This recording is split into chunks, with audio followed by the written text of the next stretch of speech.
श्री हरिवंश पुराण हरिवंश पर्व अध्याय 22। पितृकल्प। शुचिवाक पक्षी का स्वतंत्र आदि 3 पक्षियों को शाप देना। सुम्न पक्षी का अनुग्रह पूर्वक उन्हें शाप से मुक्त करना।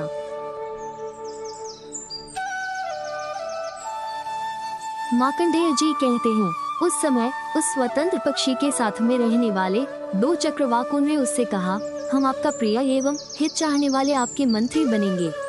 तब स्वतंत्र ने कहा, बहुत अच्छा। यूं कहकर वो पुनः अपने योग धर्म का विचार करने लगा। जब इस प्रकार उन तीनों ने प्रतिज्ञा कर ली, तब शुचिवाक ने उस स्वतंत्र से कहा, तू योग धर्म को छोड़कर काम प्रधान धर्म की कामना से ऐसा वर मांग रहा है, इसलिए तू मेरा ये शाप सुन ले।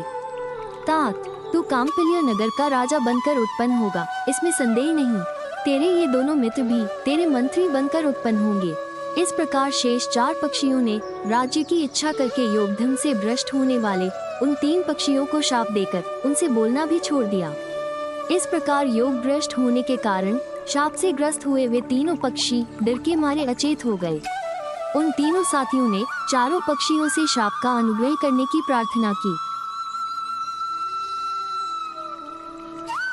तब उन्होंने उनके ऊपर कृपा की और सबकी सम्मति से सुमना ने अनुग्रह पूर्वक ये बात कही, इसमें संदेह नहीं कि तुम्हारे इस शाप का शीघ्र ही अंत होगा। यहाँ योग से भ्रष्ट होकर तुम मनुष्य योनि में उत्पन्न होगे और अंत में फिर तुम्हें योग ज्ञान प्राप्त होगा। ये स्वतंत्र नामक हंस सब जीवों की बोली समझने वाला होगा। पूर्व जन्म में इसी के कथन अनुसार कार्य करने से हमें पितरों की कृपा प्राप्त हुई। इसने कहा था कि गौ का प्रोक्षण करके इसे पितरों को अर्पित किया जाए। इसी के पालन से हम सबको योग साधक ज्ञान की प्राप्ति हुई है।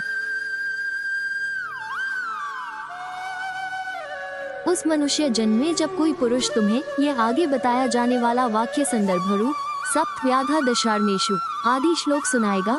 सप्तव्याधा दशार्णेषु आदि वाक्य 24वें अध्याय का 20वां और 21वां श्लोक है। तब तुम्हें यह मोक्ष देने वाला ज्ञान में योग धर्म फिर प्राप्त हो जाएगा। इस प्रकार श्री महाभारत खिल भाग हरिवंश के अंतर्गत हरिवंश पर्व में पितृकल्प विषयक 22वां अध्याय पूरा हुआ। जय श्री कृष्ण।